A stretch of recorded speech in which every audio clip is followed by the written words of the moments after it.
ପୁରୀରେ ହେବ ବ୍ରିକ୍ସ ସମ୍ମିଳନୀ। ଓଡ଼ିଶାରେ ପୁଣି ଏକ ବିଶ୍ୱସ୍ତରୀୟ ସମ୍ମିଳନୀ ଆୟୋଜନ ହେବାକୁ ଯାଉଛି। ଜୁନ୍ 3ରୁ ପୁରୀରେ ହେବ ବ୍ରିକ୍ସ ଦ୍ୱିତୀୟ ବୈଷୟିକ ସମ୍ମିଳନୀ। ଏହି ସମ୍ମିଳନୀରେ ଯୋଗଦେବେ ବ୍ରିକ୍ସ ରାଷ୍ଟ୍ର ସମୂହର ପ୍ରତିନିଧି ଏବଂ ବିଶେଷଜ୍ଞ।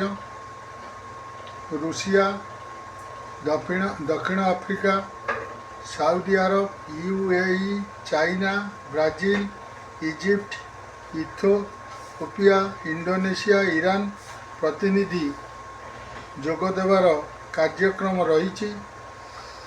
ବିପର୍ଯ୍ୟୟ ପରିଚାଳନାରେ ଅନ୍ତର୍ଜାତୀୟ ସହଯୋଗ ନେଇ ଆଲୋଚନା ହେବା ଜଣାପଡ଼ିଛି।